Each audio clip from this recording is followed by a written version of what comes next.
In the quiet suburbs of mid-1980s Oklahoma, a typical teenager named Sean Sellers began a journey into a world most people only see in horror movies. What started as a fascination with role playing games and fantasy soon spiraled into a dedicated pursuit of the occult. Calling himself Thane, Sean didn't just play at magic, he sought power. He began documenting rituals, seeking out dark entities, and eventually he believed he had entered into a literal blood pact with Satan himself.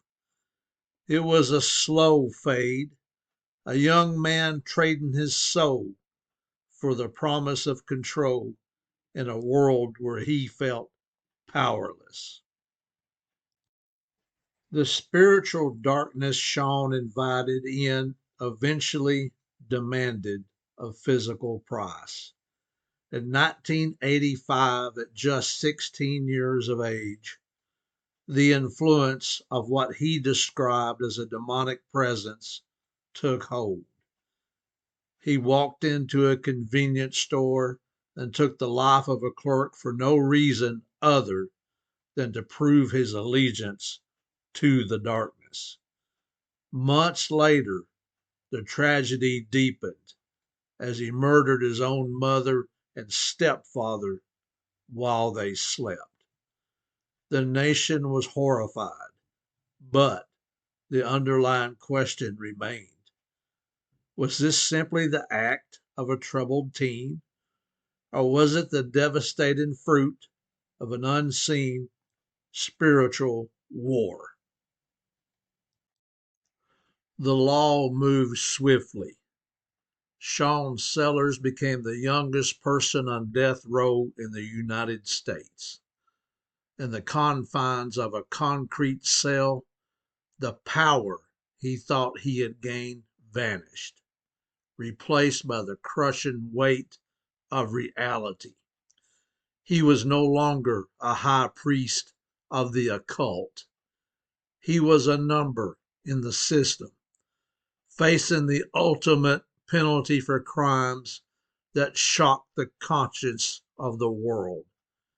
It was here, in the silence of death row, that the facade of the occult began to crumble, leaving him alone with the consequences of his choices. But the story didn't end in the shadows. Like the biblical King Manasseh, who practiced the deepest occult abominations before turning to God in his chains, Sean experienced a radical shift. He renounced his occult ties and claimed a life changing conversion to Christianity. He didn't ask for his crimes to be forgotten. In fact, he took full responsibility. But he spent his remaining years desperately trying to warn other young people about the very path he took. He became a living testimony of the fact that no one is beyond the reach of grace, yet no one is exempt from the laws of the harvest.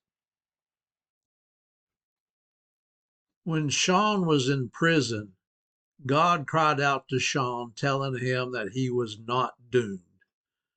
Jesus paid the penalty in full on the cross.